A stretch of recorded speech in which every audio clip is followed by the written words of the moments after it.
Hello, my name is Noah Spector-Flock. I'm 65 and I thought it might be a good idea to make a video where I go through the routine that I find very helpful for myself, and I hope that maybe for other people my age.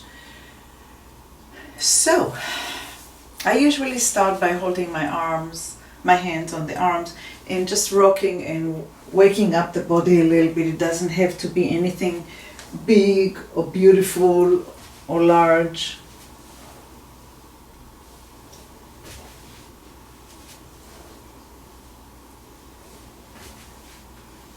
I'm exhaling, going back, and inhaling, going forward. And when I feel like I'm a little bit more warm up, I'm all extending my legs.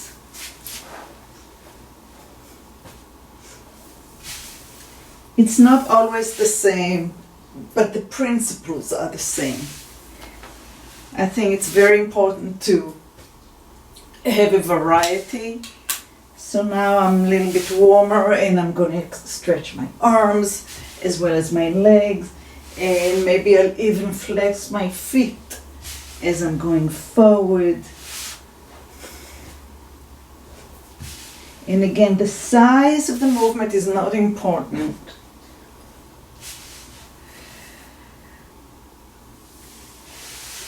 Okay.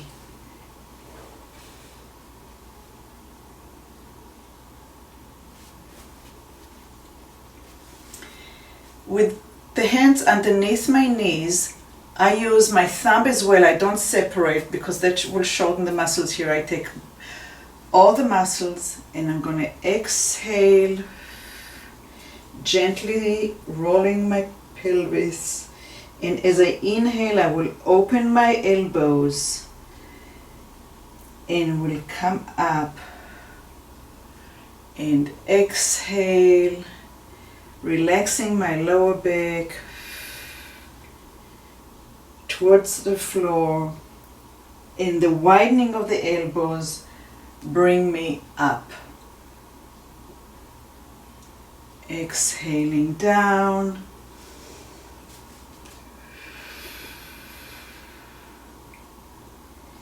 And if you got mixed up with the breath, then you just keep on breathing in and out, which is the most important thing.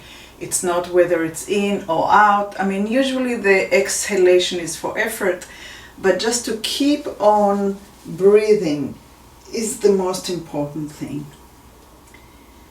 And after I warmed up my lower back, now I'm going to warm up my pelvis a little bit by making half a circle around the hip. So I'm going from my left side through the center to the right. I keep my knees shoulder width apart and I'm making a half a circle from one side, and I'm scooping as deep as I can. So I'm working the muscles and the digestive and all the things deep inside. And again, I'm breathing continuously. And when I feel that this was enough, I'm starting to create a rotation. So when I finish, I look back as if that was my tail, going and looking back. So that increases the rotation in the pelvis and in the lower lumbar.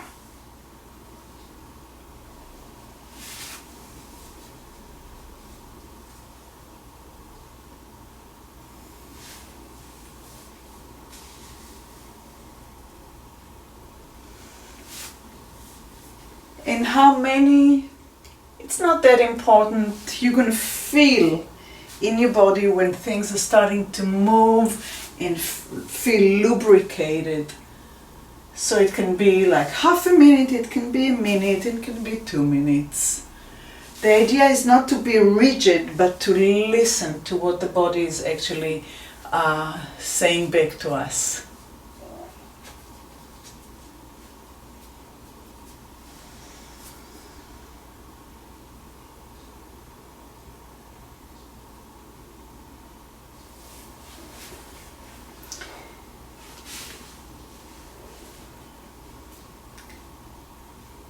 starting dragging the leg as if it was, as if I had a string here, dragging it and crossing it and bringing it all the way to the other side until I roll and continue the rolling and looking to the opposite side.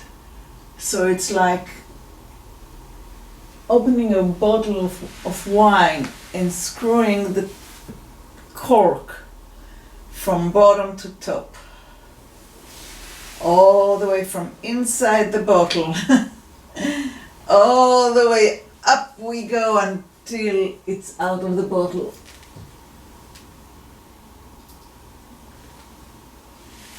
From the bottom of the body to the top of the body.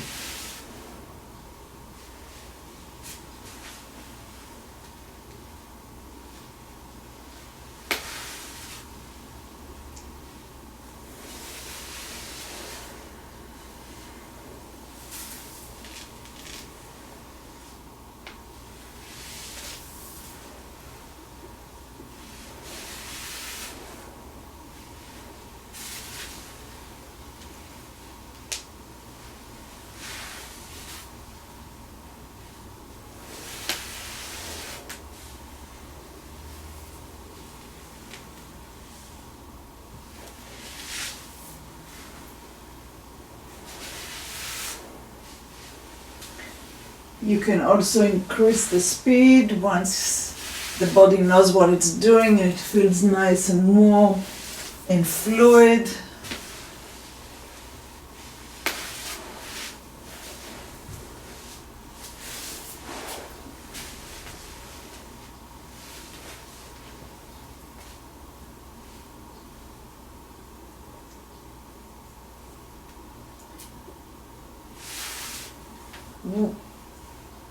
With the legs hip width apart, your hip width apart, with the knees pointing up,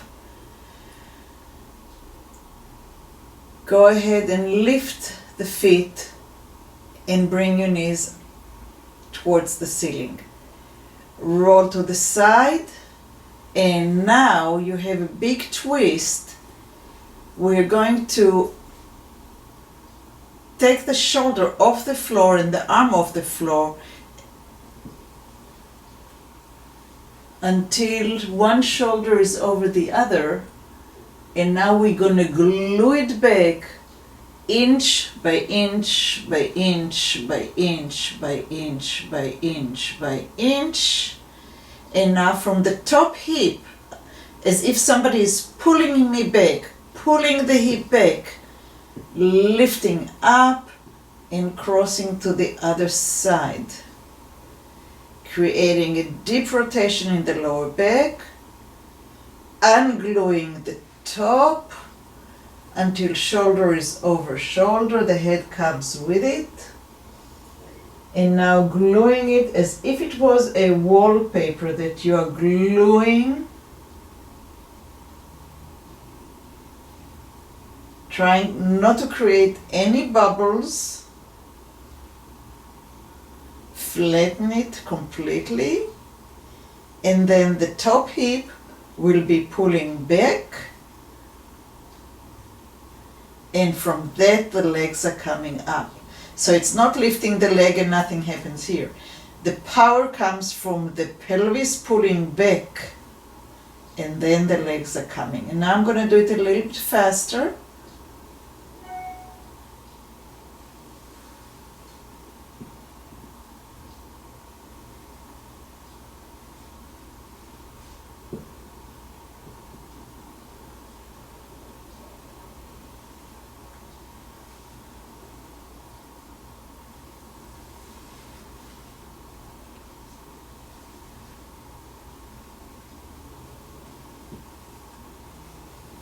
And again, I usually will do it until it feels nice and warm and smooth and with less and less cracking inside. It is quite a bit of a rotation in the lower back.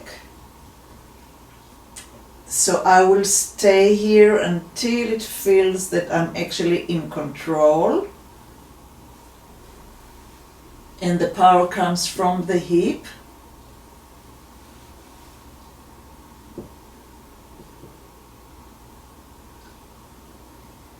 And with osteoporosis being mostly in the lumbar, or many times we find weakness in the lumbar, I feel that this is an important place to work.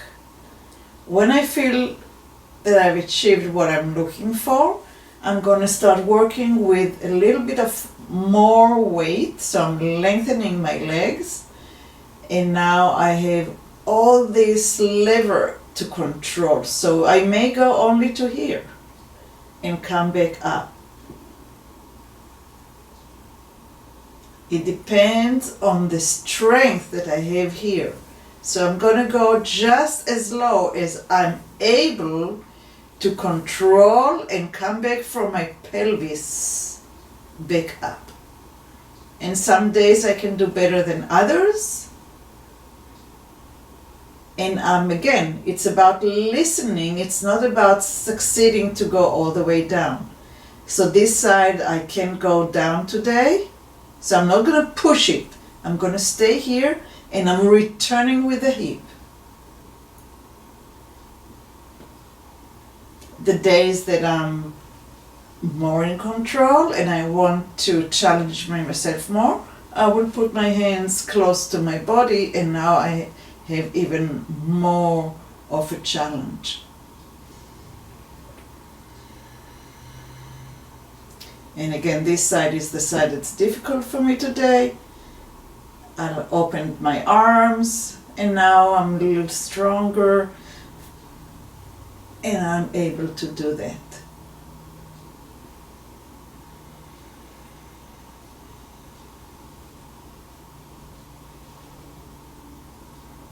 And again, I'll play with the heights of my legs, and I'll challenge myself in different heights. It might be the 90 degrees is a little bit easier, or maybe this is easier. But keep on working and challenging and create variations, because that's where the growth and the benefits.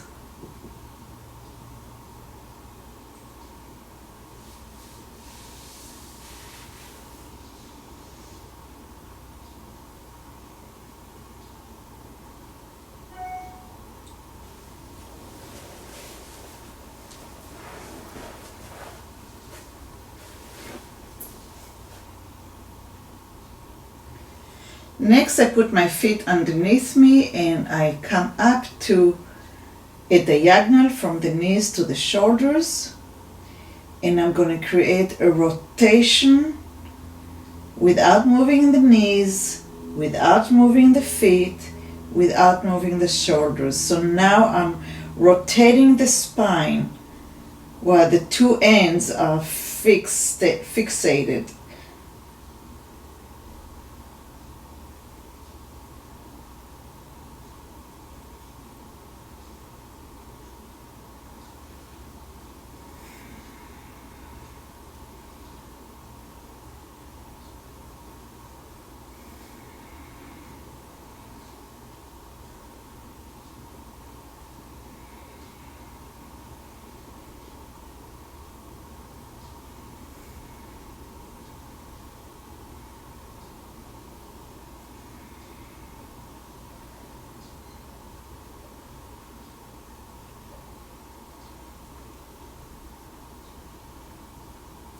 And when I come down, I'm going to come down one vertebra at a time.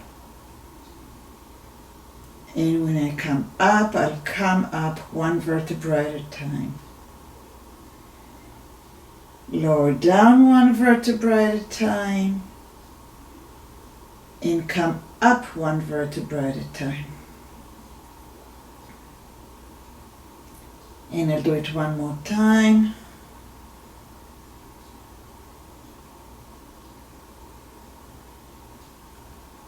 And now I'm going to come down with my tailbone first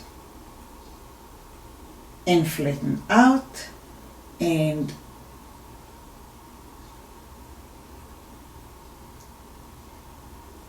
tailbone down first and arch and tailbone lifts and tailbone lowers and tailbone lifts, and one at a time, and rest.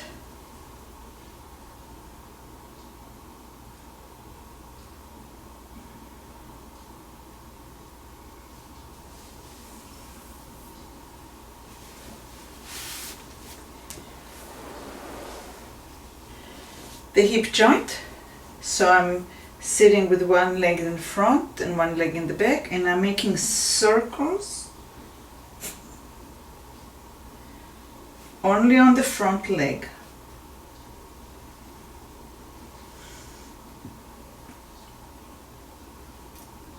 In one direction and the other direction.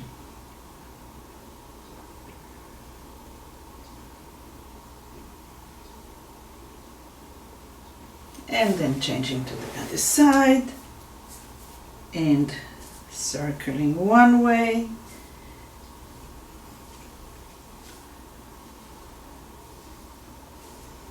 that was 4, and I'm gonna do 4. And when I do it for myself, I don't really count, I just go by what it feels inside me.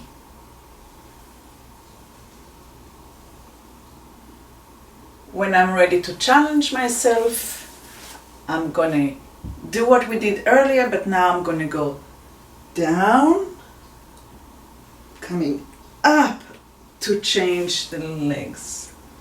Going down and coming up to change the legs.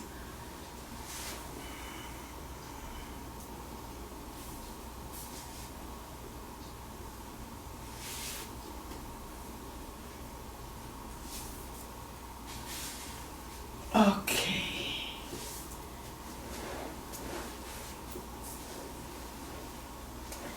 In 4th position, I'm going to lower down. I'm going to make a fist with the thumb up. I'm going to lower my head and I'm going to pull my pelvis back. Stretching between the ribs and the shoulders and the arms. And I'm going to rest here and I'm going to breathe. And when I feel ready, I'm going to start rotating the thumbs out, creating a rotation around the scapula.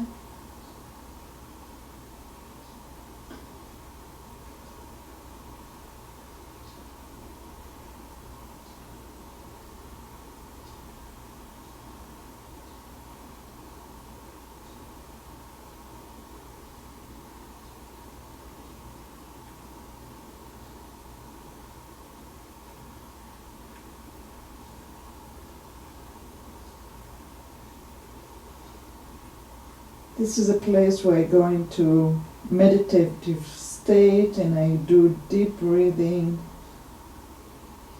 and I just relax into the position. I'm not relaxed, but I'm relaxing into the position. I'm still pulling my hip backwards as my head and neck are relaxed and my arms are rotating, which creates quite a bit of tension in my upper back. And I'm working on equalizing between the left and the right sides, especially if you have scoliosis. And exhaling into the position. When I feel that I'm done, I relax my arms and I go with my pelvis all the way down. I put my hands one on top of the other and I start swimming from my rib cage. I lift the rib cage, I lift my arm and I move forward. Then the other side, I lift the rib cage, I lift the elbow, and I move forward. And I actually do it also with my head. And at this point, the fascia is not just being stretched passively, but through movement. So it's through the rib cage, I feel it all the way to the opposite hip and the elbow, and all the structures of the fascia are being moved and opened and kind of breathe into it. Then I change which hand is on top, and I continue to do the cross swing through the whole body. So it's not just the spine rotating, but I'm really breathing through my ribs and allowing them to move.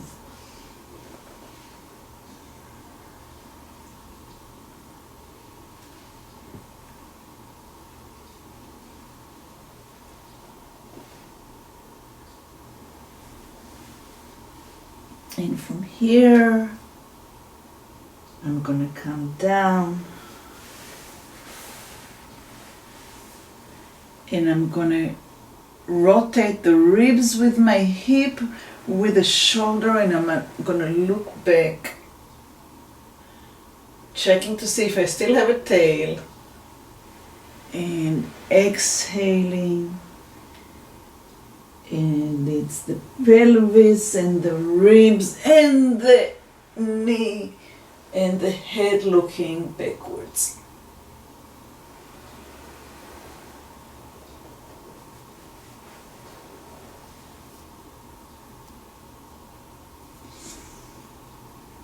Starting from the pelvis, moving the ribs and the knee and looking back. Hip, ribs, knee, head.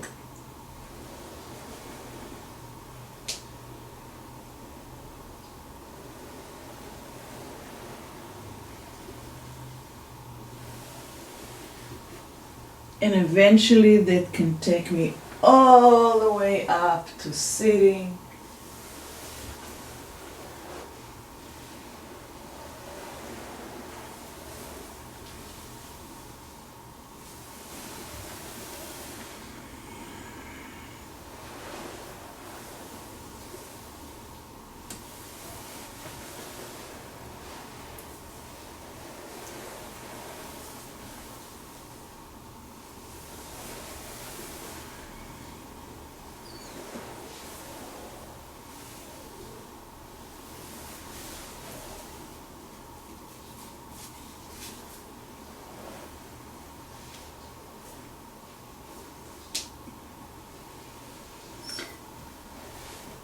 I like also to work on the side, and I'm moving from side, okay. Working on the side bend, my head will go down as my rib cage goes to the left, and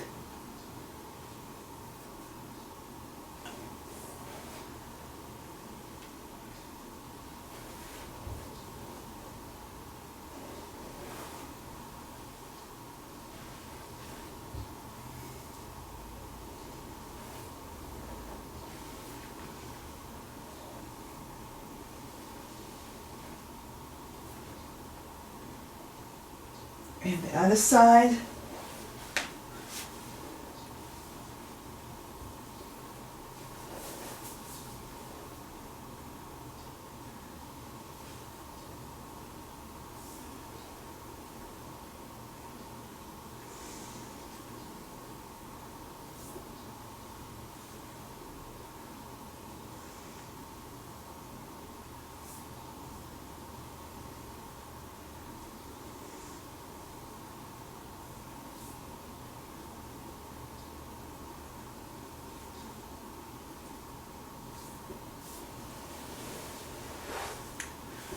I also include strengthening, especially of the arms. And I make I change things. So I would stand like this. I usually time it just to know, so I have a feedback. So I like to stand here for like 2 minutes. I also go up and down with my toes under, and I go exhaling, and I do it for 16 times, and that takes 2 minutes.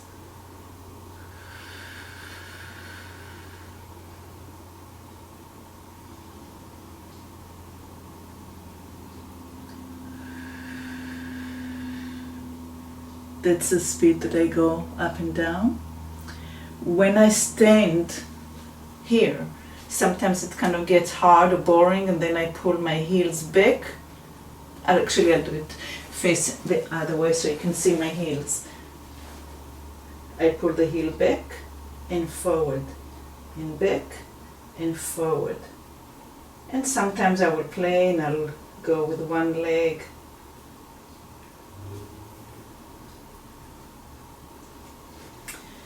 So I kind of vary what I do.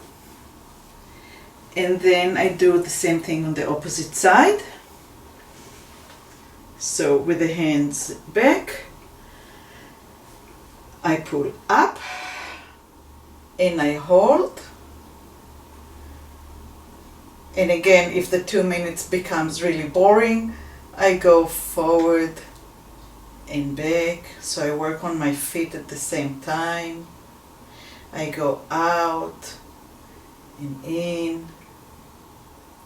I go one leg, 2 legs,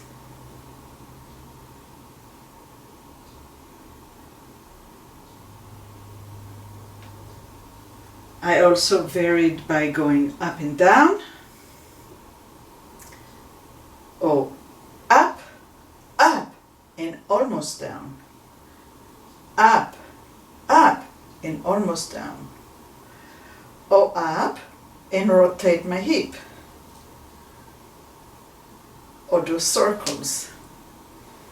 And the more variation, the better, because my arms are still hanging there and holding me up, and my brain is busy with something else, so I can still strengthen my arms, and meanwhile I'm also creating different muscle work for my legs.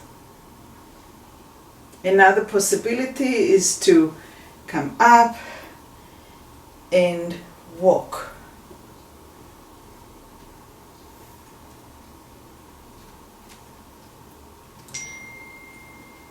Or hold. Again, just different variations on the thing.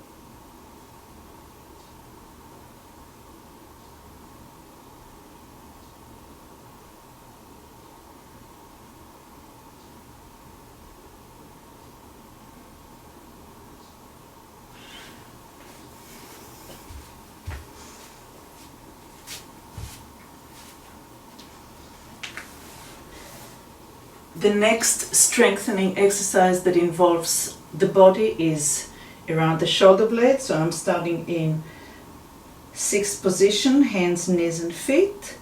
And I'm going to make circles parallel to the floor.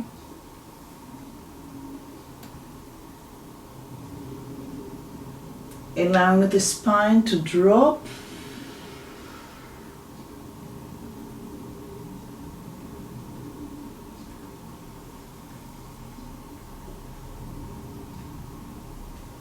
And then I do the same thing to the other direction.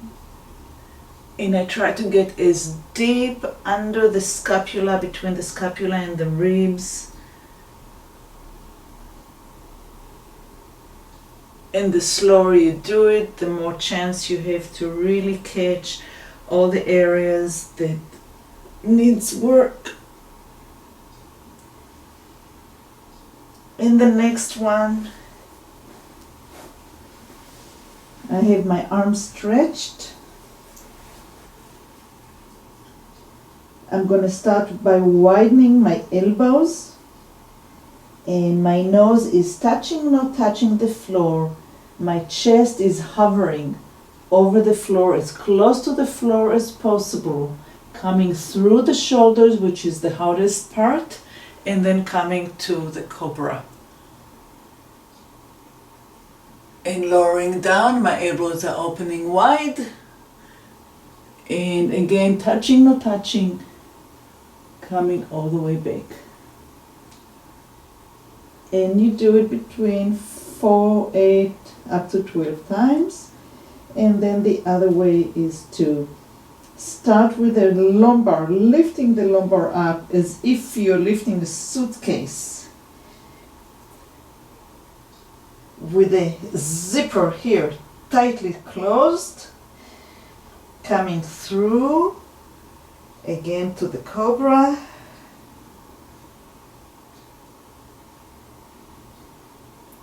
and coming back again as if you're about to lift the suitcase from the lumbar area. Lift, lift, lift, lift, lift, lift, lift, closing the zipper on a tight jeans, and resting with the tailbone right between the heels.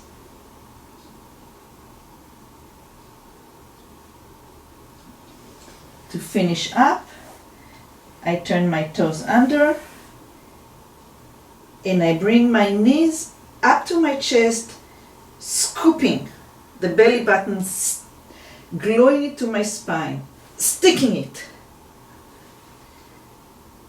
And again.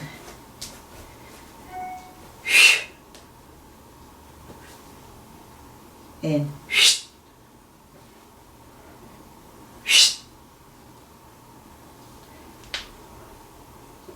so it's okay if your heels go down, that's fine.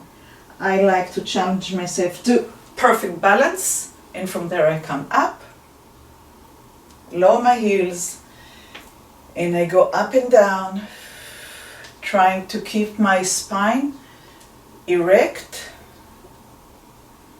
so I don't go forward. You see a lot of people that are doing it like this, which is fine. I like to go straight up and down to strengthen my thighs.